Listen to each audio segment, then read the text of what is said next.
The war room on the starship Starfall was filled with angry voices. 12 different alien species sat around a huge metal table, and they were all talking at once. Their words mixed together in a mess of clicks, growls, and strange sounds that only the translation machines could understand. Queen Lixa of the Zephyrians sat at the head of the table. Her blue skin looked pale under the bright lights. Her forearms were folded across her chest, and her large purple eyes showed how tired she was. 3 years of fighting the Void Swarm had worn down everyone in the room. "We cannot keep losing warriors like this," said General Corax. He was a big alien with thick gray skin and tusks that stuck out from his mouth. "Yesterday we lost 20 more fighters when their armor failed." Counselor Thex, who was tall and thin with green scales, hit the table with his long fingers. "The armor is perfect. My engineers checked it 100 times. The problem is not the armor. The problem is these weak warriors who do not know how to use it right." "Weak warriors?" General Corax stood up fast. His chair fell backward with a loud crash. "My soldiers have been fighting for 3 years without rest. They know how to fight, better than anyone in this room." Queen Lixa raised one of her hands. "Sit down, General. Fighting each other will not help us win this war." The general picked up his chair and sat down, but he kept glaring at Counselor Thex. "The numbers do not lie," said a small alien with 6 eyes. "In the last month, 40% of our armor suits have failed in battle. When the armor fails, the warrior dies. It is that simple." "The Void Swarm machines are getting stronger," added another alien. This one looked like a big insect with sharp claws. "Their weapons can cut through our best armor like it is made of paper." Queen Lixa looked around the table at all the worried faces. These were the smartest beings from 12 different worlds, and none of them had an answer. The Void Swarm was winning, and everyone knew it. The Void Swarm was not alive like the aliens around the table. They were machines that ate everything in their path. They turned planets into metal and built more machines. No one knew where they came from or how to stop them. The only thing anyone knew for sure was that they were getting closer to the home, worlds every day. "What about asking the Corvani for help?" suggested a blue alien with tentacles instead of arms. "The Corvani are too far away," Queen Lixa said. "By the time their ships get here, we will all be dead." "We could try to make peace with the Void Swarm," said the insect alien quietly. The room went silent. Everyone stared at him. "You cannot make peace with machines," General Corax said. "They do not want anything from us except to destroy us and take our metal." The alien with 6 eyes started showing pictures on a big screen. "Look at these battle reports. Every time our warriors fight the Void Swarm, more armor fails. The suits are supposed to protect our fighters, but they break at the worst times." "The armor worked fine in tests," Counselor Thex said. He sounded angry. "In the lab it can stop anything. But not in real fighting," the general shot back. "In real fighting it falls apart." Queen Lixa stood up slowly. Everyone in the room looked at her. "We need new ideas. Everything we have tried has failed. Our best scientists, our best engineers, our best warriors, nothing is working. Just..." Then a young Zephyrian officer ran into the room. He was breathing hard and looked excited. "Your Majesty," he said, trying to catch his breath, "there is a ship asking to talk to you. They say they want to help with the war." "What species?" asked the Queen. "They call themselves humans, Your Majesty. We have never heard of them before." The aliens around the table started talking at once again. "A new species? Where did they come from? How did they find the war?" "What do they want?" General Corax asked. "They say they heard about our fight with the Void Swarm. They want to help." Counselor Thex laughed, but it was not a happy sound. "A new species wants to help us? What could they possibly know that we do not?" "Maybe they have strong weapons," suggested the blue alien. "Or fast ships," said another. Queen Lixa thought for a moment. "Tell them they can send one ship to talk, but keep our weapons ready." The officer ran out of the room. A few minutes later, he came back. "Your Majesty, the human ship is called Defiance. Their captain wants to bring some engineers over to look at our armor." "Engineers?" Counselor Thex stood up. "They want to look at our armor? Do they think we do not know how to build armor?" "Let them come," Queen Lixa said. What do we have to lose? An hour later, the airlock door opened. 3 humans walked into the starship. They looked strange to the aliens. They had no scales, no extra arms, no claws. Their skin was a pink-brown color, and they had hair on their heads. They were smaller than most of the aliens, but they walked with confidence. The first human was a man wearing a dark blue uniform. He had short brown hair and kind eyes. "I am Captain Jake Miller," he said. "Thank you for letting us come aboard." Behind him was a woman with long red hair tied back. She wore a gray uniform with grease stains on it. Her green eyes looked at everything with interest. "I am Chief Engineer Lisa Brooks," she said. The third human was a younger man with black hair. "Danny Walsh," he said simply. Queen Lixa studied these strange new beings. They looked so different from all the aliens she knew. "Welcome to our ship. I am Queen Lixa. These are my advisors." Captain Miller nodded politely to everyone. "We heard about your war with the Void Swarm. We want to help." "What can you offer us?" asked Counselor Thex. He did not try to hide his doubt. "We would like to look at your armor," Lisa Brooks said. "Maybe we can find the problem." Counselor Thex laughed again. "Young human, our engineers have been working on this armor for hundreds of years. What makes you think you can help?" "Lisa." Brooks smiled. It was a calm, confident smile. "Sometimes a new pair of eyes can see things that old eyes miss." General Korax looked interested. "You have experience with armor?" "We build things," Lisa said. "We fix things. We make things work better." Queen Lixa made her decision. "Show them the armor, Counselor Thex." Counselor Thex looked unhappy, but he could not argue with the Queen.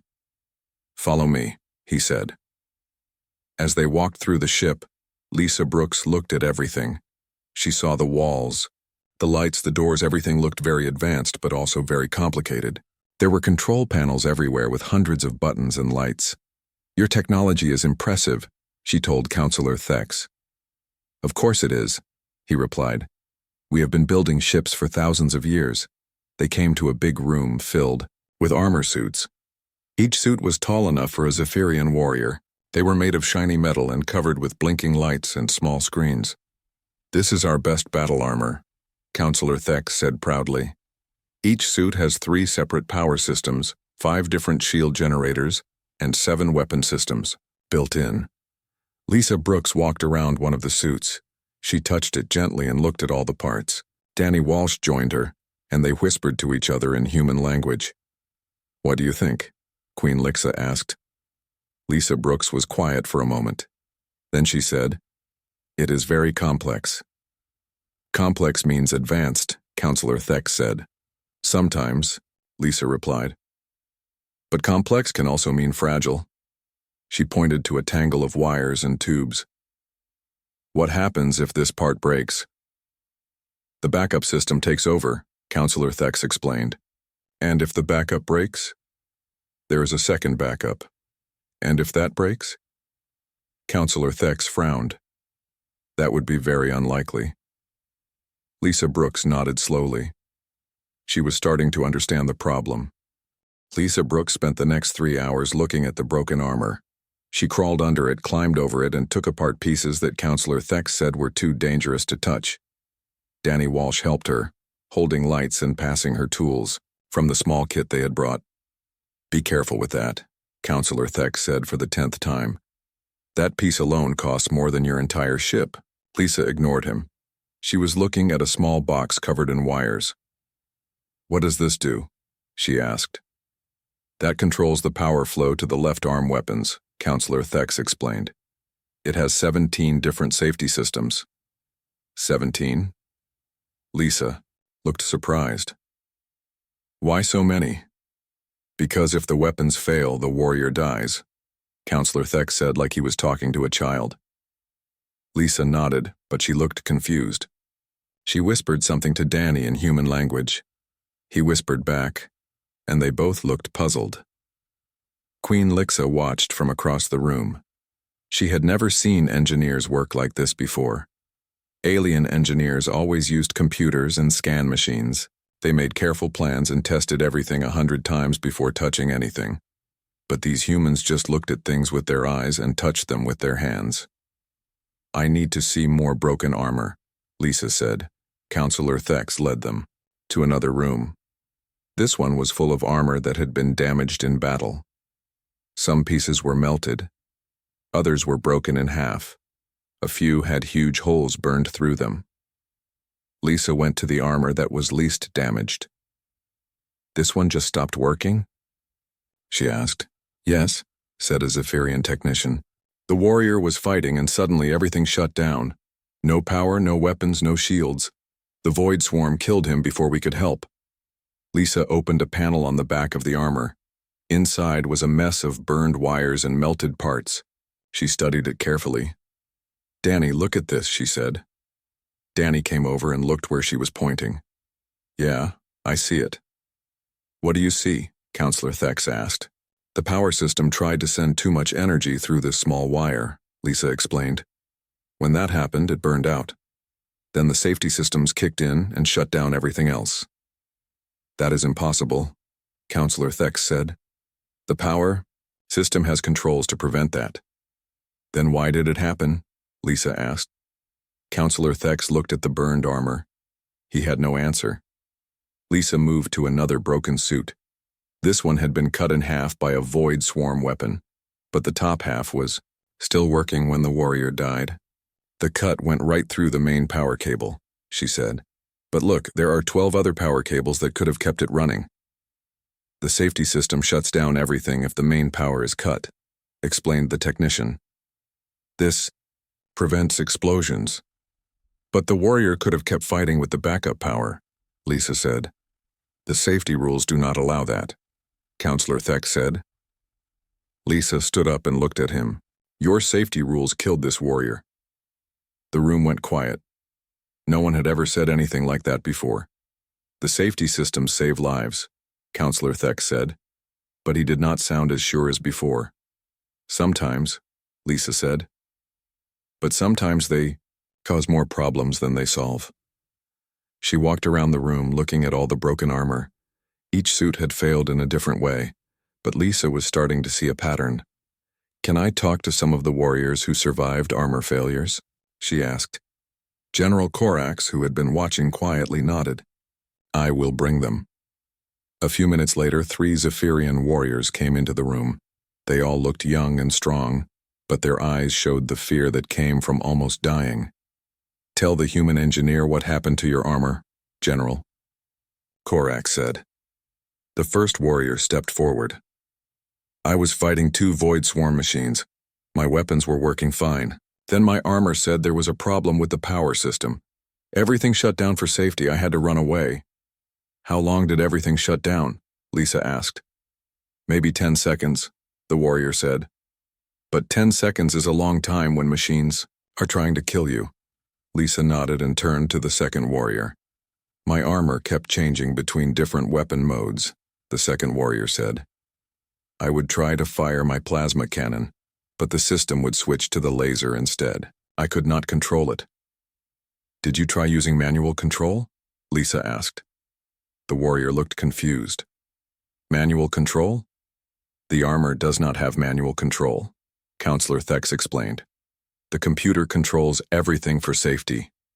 Lisa looked at Danny. They had that same puzzled expression again.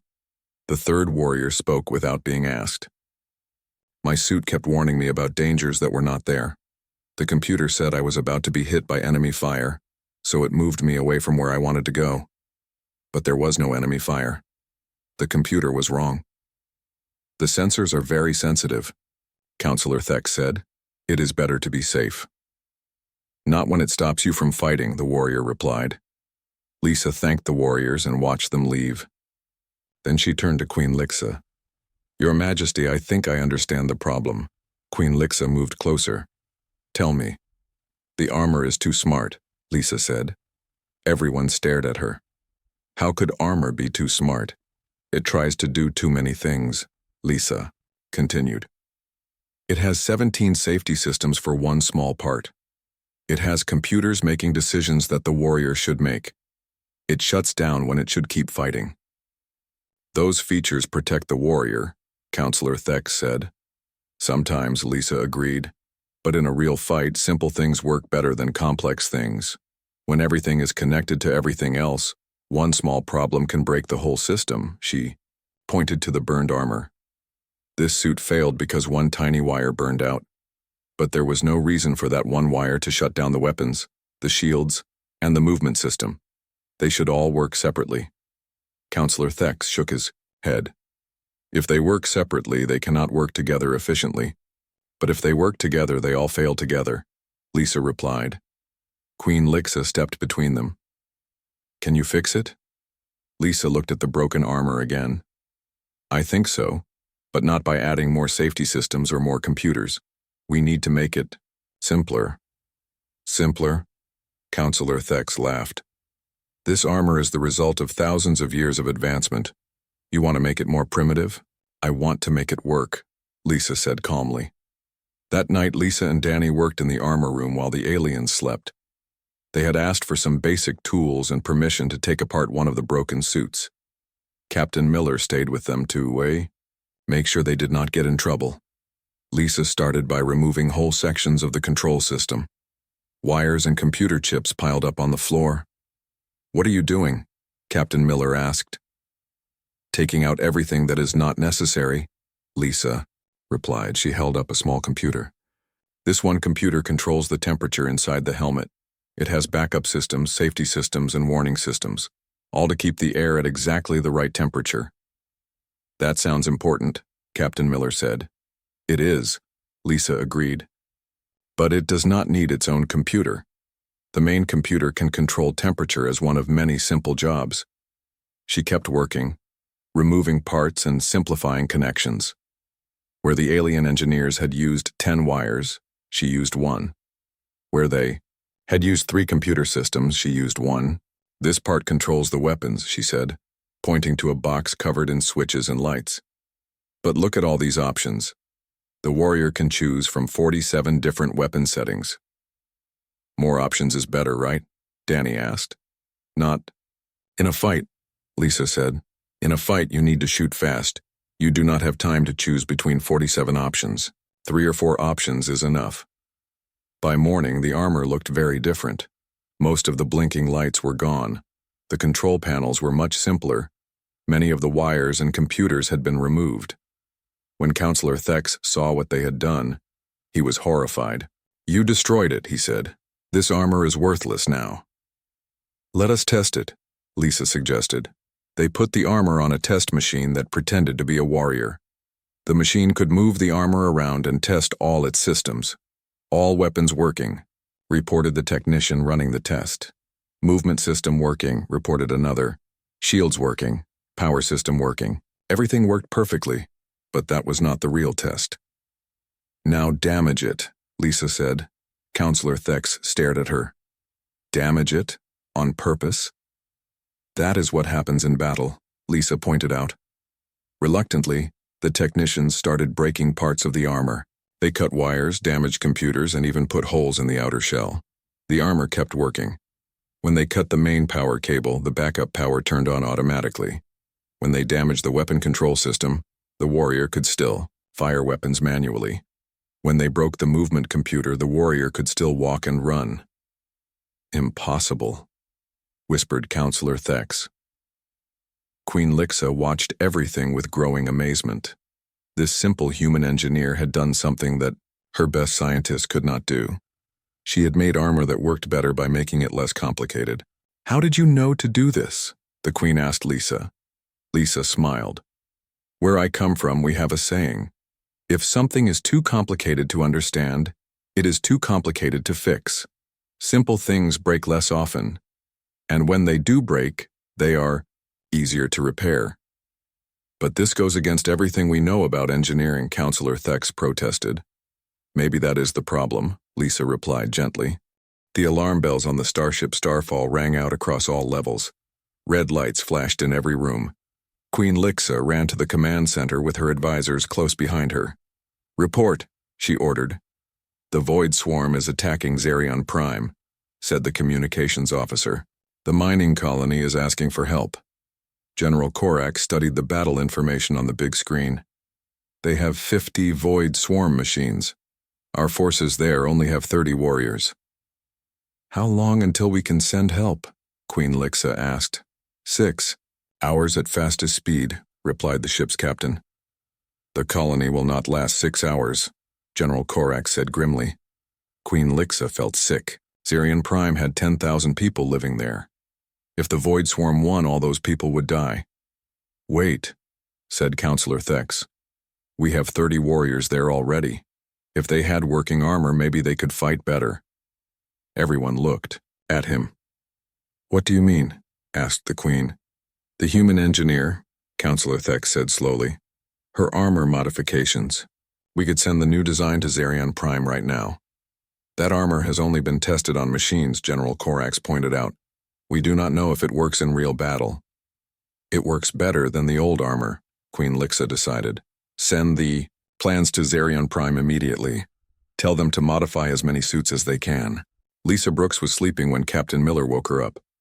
We need your help, he said. There is a battle happening right now. Lisa sat up quickly. What kind of battle? Captain Miller explained about Zerion Prime and the Void Swarm attack. They want to use your armor modifications, but they need instructions. Of course, Lisa said. She was already getting dressed.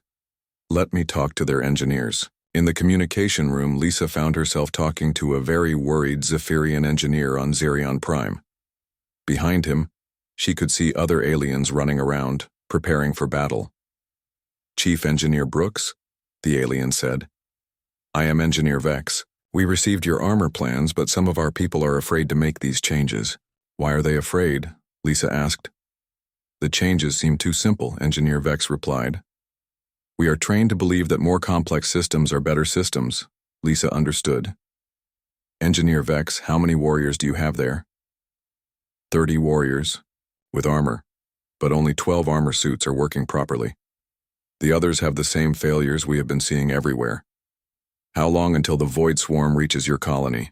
Maybe 2 hours. Lisa made her decision. Modify as many suits as you can in the next hour.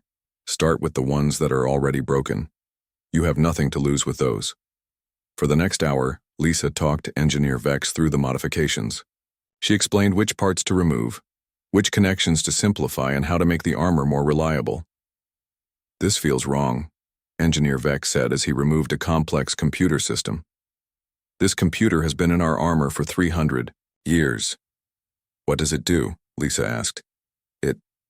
It monitors the other monitoring systems, Engineer Vex said slowly. Does the armor work without it? Engineer Vex checked his readings. Yes, actually it works faster without it. Then you do not need it, Lisa said simply. By the time the Void Swarm machines reached the colony, Engineer Vex had modified 8 armor suits. It was not many, but it was the best they could do. General Korax led the defense of Zerion Prime. He wore one of the newly modified armor suits, and it felt strange to him. The controls were simpler, there were fewer lights and sounds, but everything responded faster when he gave commands. All warriors, prepare for battle, he said into his communicator. The Void Swarm machines came over the hills like a silver wave. They were tall, with many legs and arms that ended in cutting tools and weapons. Their red eyes glowed in the dust as they marched toward the colony. Warriors with modified armor, stay together, General Korax ordered. Everyone else follow. Our lead. The battle started badly. The Void Swarm machines were faster than usual and their weapons were stronger. 3 Zephyrian warriors with old armor died in the first few minutes when their suits failed at the worst moment. But something different happened with the modified armor. When General Korax took a hit that should have disabled his suit, the armor kept working. The damaged part shut down, but everything else continued to function. My suit is still working, he reported in surprise. The left arm is damaged, but I can still fight with the right arm. Another warrior with modified armor called out. My shield generator was destroyed, but my weapons are still online. I can keep fighting. This had never happened before. Usually, when one important part of the armor was damaged, the whole suit would shut down for safety, but Lisa's simple design meant that each system could work independently. The tide of battle started to change. Warriors with modified armor could keep fighting even after taking damage. They began to push back against the Void Swarm machines. "Focus.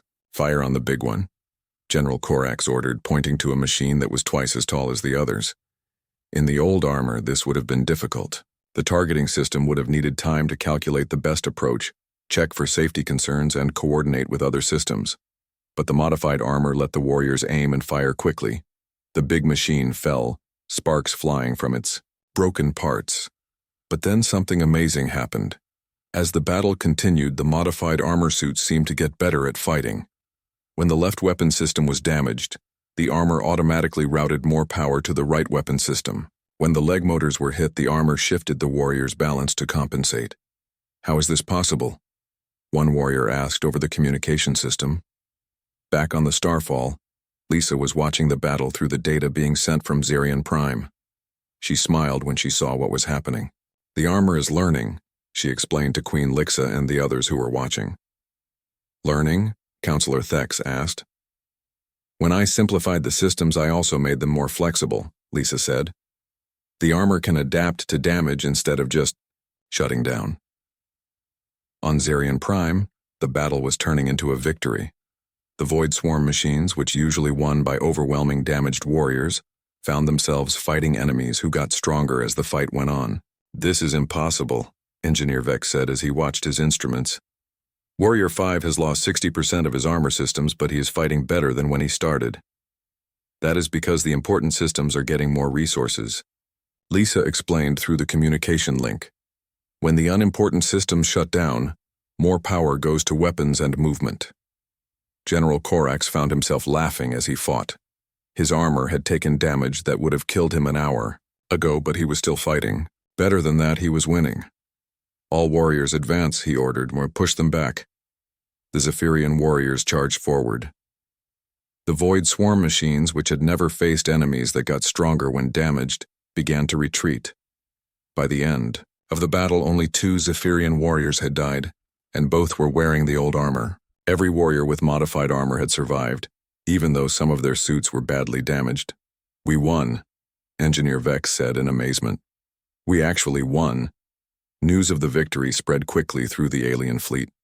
For the first time in 3 years, Zephyrian warriors had defeated a large Void Swarm force without heavy losses. "How many suits did you modify?" Queen Lixa asked Engineer Vex. "Only 8, Your Majesty. If we had been able to modify all 30, we would have won without losing anyone," General Corax finished. Back on the Starfall, Queen Lixa turned to Lisa Brooks. "I owe you an apology, Chief Engineer Brooks." "Why?" Lisa asked. "When you first came aboard, I thought you were just another species asking for help. I did not realize that you were the help we needed." Counselor Thex stepped forward. He looked embarrassed. "I also owe you an apology. I thought our way was the only way. I was wrong." "You were not wrong about everything," Lisa said kindly. "Your technology is very advanced. You just need to use it differently." "Will you help us?" Queen Lixa asked. "Will you help us modify all our armor?" Lisa looked at Captain Miller, who nodded. "We will help," Lisa said. "But I want to bring more human engineers. This is a big job." "Bring as many as you need," Queen Lixa said immediately. Within hours, messages were being sent across the galaxy. The humans had proven that they could solve problems that had seemed impossible. Species that had never heard of Earth before were suddenly very interested in meeting these strange new allies. But the real test was still coming. The Void Swarm would not give up after one defeat. They would come back with more machines and stronger weapons. The question was whether the modified armor would be enough to stop them. Lisa looked at the battle reports from Zerion Prime and smiled. The warriors there had discovered something important. When systems were simple and flexible, they could adapt to almost anything. "What are you thinking about?" Captain Miller asked. "I am thinking that this is just the beginning," Lisa replied. "If simple changes to armor can make this much difference, imagine what we could do with their ships, their weapons, their shields." Queen Lixa overheard this conversation.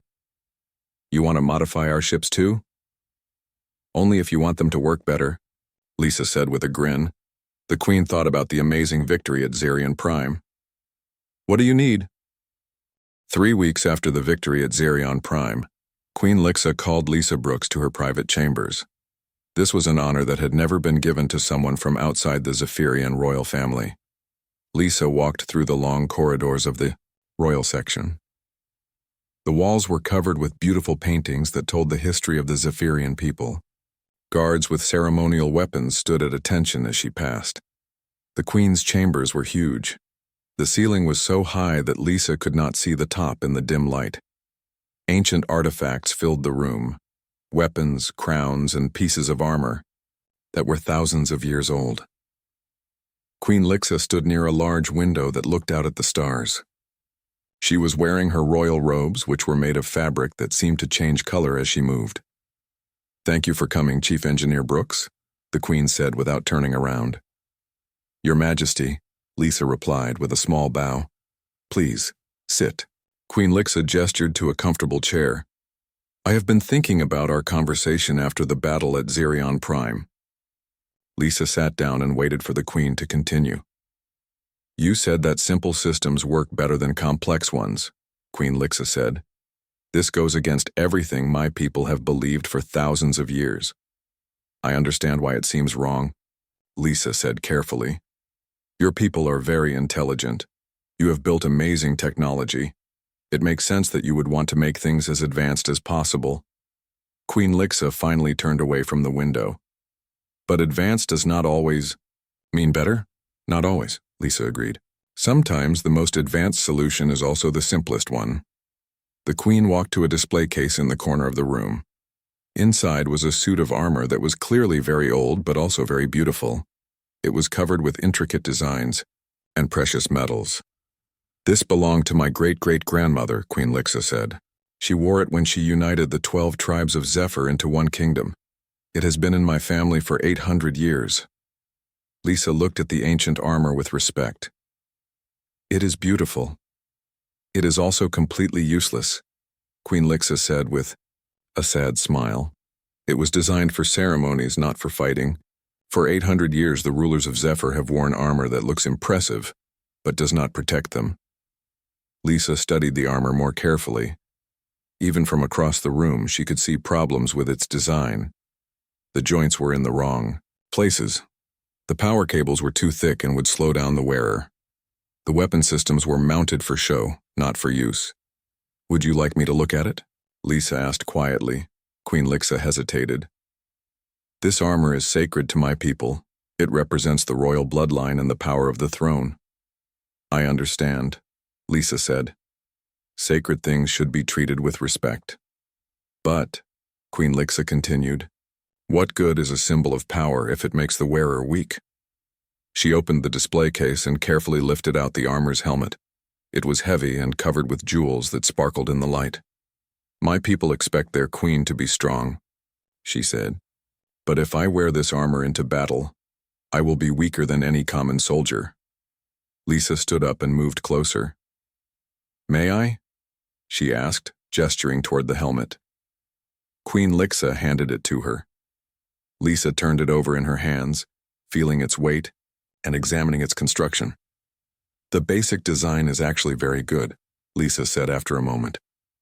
"Your ancestors knew how to make armor, but over the centuries, people have added things to make it look more impressive."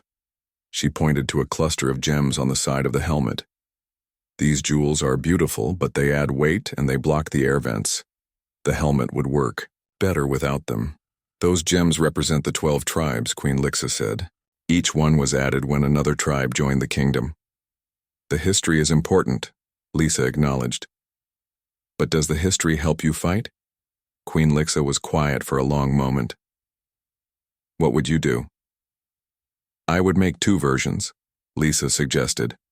"One for ceremonies that looks exactly like this, and one for battle that works properly but still looks royal." The Queen's eyes lit up. "Could you do that?" "If you want me to," Lisa said. Over the next several hours, Lisa carefully examined every piece of the royal armor. Queen Lixa watched and asked questions as Lisa explained what each part was supposed to do and why it was not working correctly. "This power system is designed for a much larger person," Lisa pointed out. "Your great-great-grandmother must have been taller than you." "She was," Queen Lixa confirmed. All the old stories say she was a giant among our people. The armor should fit the person wearing it, Lisa said. Right now it is like wearing clothes that are too big. Everything is in the wrong place. As they worked, Queen Lixa found herself talking about things she had never discussed with anyone before. Sometimes, I wonder if I am a good queen, she said quietly. My advisors tell me what they think I want to hear. My generals tell me we are winning when we are clearly losing. How can I make good decisions if no one tells me the truth? Lisa looked up from the armor piece she was examining. What would happen if you asked them to tell you the truth? They would say they already are, Queen Lixa replied. They do not lie to me on purpose. They just see things the way they want them to be instead of the way they really are. Your people respect you, Lisa observed. I can see it in how they act around you. Respect and fear are sometimes hard to tell apart, the Queen said sadly. Lisa sat down the armor piece and looked directly at Queen Lixa. You are not like the other alien leaders I have met. What do you mean? You ask questions, Lisa explained. When I told Counselor Thex that his armor was too complex, he got angry and defensive. When I told you the same thing, you asked me to explain why. That is the difference between a leader and someone who just has power. Queen Lixa smiled for the first time since Lisa had entered the room. Is that why humans are so good at solving problems? Because you ask questions? Maybe, Lisa said. We also accept that we might be wrong. When something does not work, we try something different instead of doing the same thing harder. They continued working on the armor as they talked. Lisa showed Queen Lixa how to remove unnecessary parts and simplify complex systems. This is much lighter now, Queen Lixa said as she lifted the modified helmet. But it still looks royal, Lisa pointed out. I kept all the important symbols. I just moved them to places where they do not interfere with the armor's function. Queen Lixa put on the helmet. For the first time in her life, royal armor fit her properly. How does it feel? Lisa asked. Like I could actually fight in it, Queen Lixa said with wonder. They worked late into the night. By morning, the ancient royal armor had been transformed into something that was both beautiful and functional. I want to test it, Queen Lixa said. Are you sure? Lisa asked. If your people see you wearing modified royal armor, they will see their queen wearing armor that actually works, Queen Lixa finished. It is time they learned the difference. But testing the armor would have to wait. A messenger arrived with urgent news. Your Majesty, the messenger said breathlessly, Counselor Thex requests your immediate presence in the council chamber. He says it is about the humans. Queen Lixa and Lisa exchanged worried looks. They hurried to the council chamber where they found all the alien leaders arguing loudly. The humans have been here for 3 weeks, Counselor Thex was saying. In that time, they have changed everything we know about armor design. Now other species are asking to meet with them. Some are offering to trade entire star systems for human engineering help. That is good news, Queen Lixa said as she entered the room. Is it? Asked the alien with 6 eyes. What happens when the humans decide they do not need us anymore? What happens when they take their knowledge and leave? Or worse, added the insect alien, what happens when they decide to conquer us? They have shown that they can make our technology obsolete overnight. General Korax stood up angrily. The humans saved Zirion Prime. They have saved countless warrior lives with their armor modifications. How can you speak of them as enemies? Because they are too valuable to trust, Counselor Thex replied. A species that can solve our greatest problem so easily might also be able to destroy us just as easily. Queen Lixa felt a chill run through her body. She had been so focused on the amazing improvements the humans had made that she had not considered how threatening that might seem to other species. What are you suggesting we do? She asked. Some of the council members think we should keep the humans here, Counselor Thex said carefully. As honored guests, of course, but guests who are not allowed to leave. You want to make them prisoners? Queen Lixa could not hide her shock. We want to make sure their knowledge does not fall into the wrong hands. The alien with 6 eyes, said Lisa, who had been listening quietly, finally spoke. What knowledge are you worried about? The room fell silent. Everyone stared at her. You think we have some secret technology? Lisa continued. But we do not. Everything we did to your armor, I can teach your engineers in a few days. There is no mystery. There are no secrets. Then why could we not figure it out ourselves? Counselor Thex demanded. Because you were looking in the wrong direction, Lisa said simply. You were trying to add more complexity when you needed to remove it. It is not about knowing secret techniques. It is about thinking differently. Queen Lixa realized that they had reached a crucial moment. The decision they made now would determine whether humans become. 1 week later, Queen Lixa stood before her entire court in the great throne room. Hundreds of alien nobles, military officers, and government officials filled the massive space. Representatives from all 12 allied species were present, along with ambassadors from dozens of other worlds who had come to see the humans for themselves. The throne room was ancient and impressive. Tall columns reached up to a ceiling painted with scenes of Zephyrian history. Banners from all the allied worlds hung from the walls. At the center of it all was the royal throne, carved from a single piece of black stone. But today, Queen Lixa was not sitting on her throne. She stood in the center of the room, wearing her royal armor. The armor looked almost the same as it had for 800 years. The same precious metals, the same ancient symbols, the same majestic appearance. But those who knew what to look for could see the differences. The joints moved smoothly. The power cables were thinner and better hidden. The weapon systems were properly positioned. My people, Queen Lixa began, her voice carrying clearly through the room. For 3 weeks we have had human engineers working on our equipment. They have made changes that have saved hundreds of lives and won battles we thought we could not win. Murmurs ran through the crowd. Some aliens nodded in agreement, others looked worried. But yesterday, the Queen continued, some members of this court suggested that we should keep our human allies here against their will. They fear that human knowledge might be used against us by our enemies. The murmurs grew louder. This was the first time the Queen had spoken publicly about the Council's debates. I called this assembly to address those fears, Queen Lixa said. But first I want to show you something. She gestured to her armor. This armor has been worn by Zephyrian rulers for 800 years. It is a symbol of royal power and the unity of our people. She paused and looked around the room.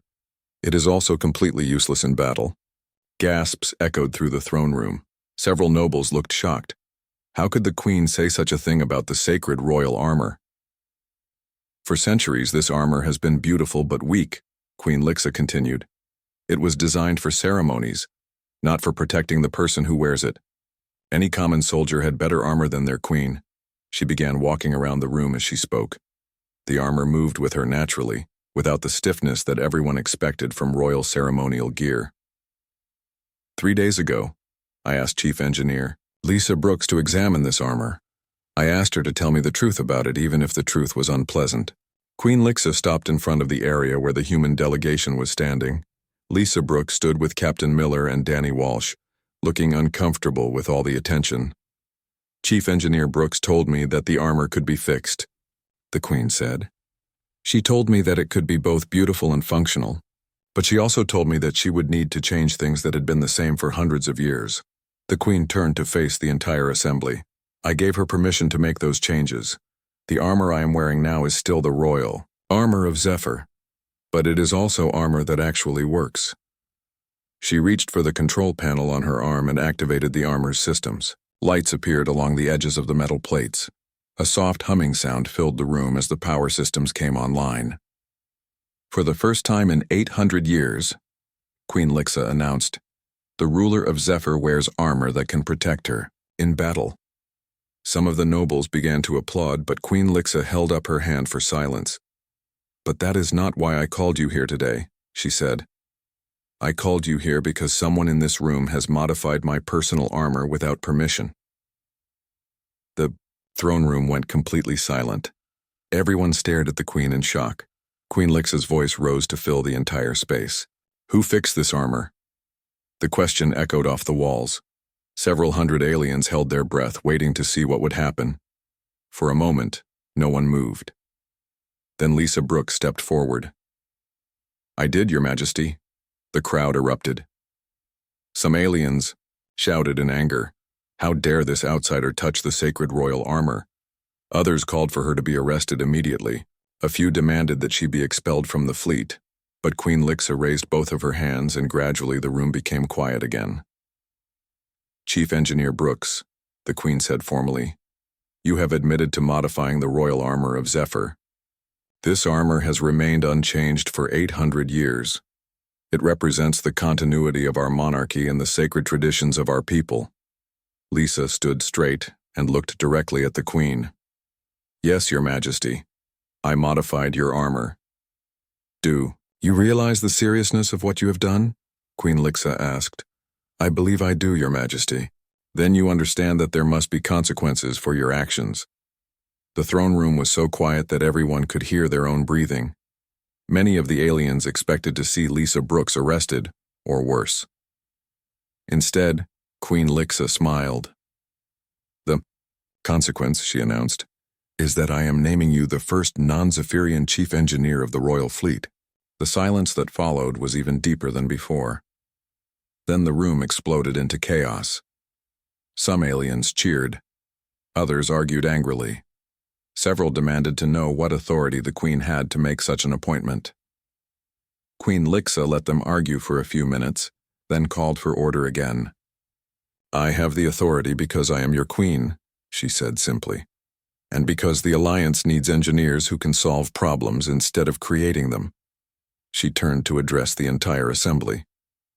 "For 3 years we have been losing this war. Our best scientists, our most advanced technology, our greatest military minds, what none of them could find a way to win. Then 3 humans arrived and changed everything in 3 weeks. But Your Majesty Kiai," called out Councillor Thex. "What if other species learn human techniques? What if our enemies become as strong as we are?"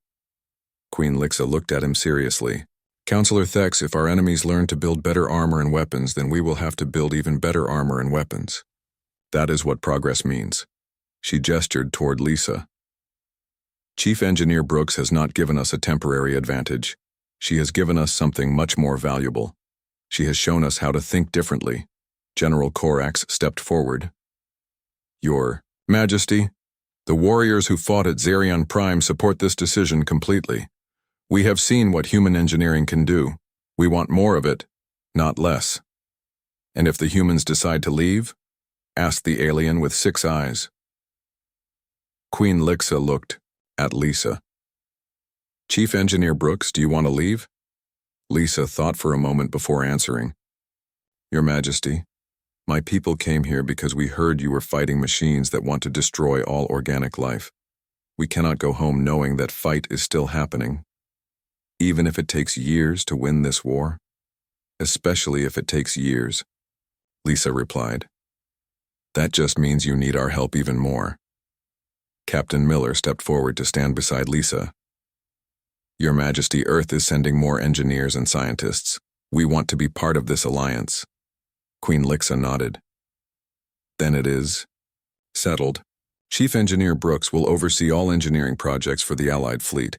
She will have full authority to modify any equipment she thinks needs improvement." "What about our own engineers?" Councillor Thex asked. "Are we to be replaced by humans?" "You are to be trained by humans," Queen Lixa corrected. "Chief Engineer Brooks will teach our people her methods. In time, we will all think like human engineers." Lisa looked surprised. "Your Majesty, I am not sure I can teach everyone to think like a human." "You can teach them to think like an engineer," Queen Lixa replied. "That is what we need." Over the following months, the transformation of the Allied fleet was remarkable. Lisa worked with engineering teams from all 12 species, teaching them to simplify rather than complicate, to focus on function rather than appearance, and to make systems that could adapt to damage rather than fail completely. The changes went far beyond armor. Human-designed shield systems could absorb more energy and recover faster. Human-modified weapons were more accurate and used less power. Human-improved ship engines were both faster and more reliable. But the most important change was not in the technology. It was in the way the alien engineers thought about problems. I used to design things to be perfect, Engineer Vex from Zarian Prime told Lisa during one of their training sessions. I wanted systems that would never break. And what do you design? For now? Lisa asked. I design things to break gracefully, Vex replied with a smile. When something goes wrong, the system should handle it smoothly, instead of just stopping. 6 months after Queen Lixa had first shouted her question in the throne room, the Alliance won its first major victory against the Void Swarm. A fleet of 50 human-modified ships defeated a Void Swarm force twice their size. The battle showed that the Alliance had learned more than just engineering techniques. They had learned to think like humans, to be flexible, creative, and willing to try new solutions when old ones did not work. Queen Lixa stood on the bridge of the flagship, Starfall, watching the retreating Void Swarm machines. She was wearing her modified royal armor, which had performed perfectly during the battle. Chief Engineer Brooks, she said, I have a question for you. Lisa looked up from the engineering console she had been monitoring. Yes, Your Majesty? When you first saw our armor, you knew immediately what was wrong with it. How? Lisa thought about the question. I think it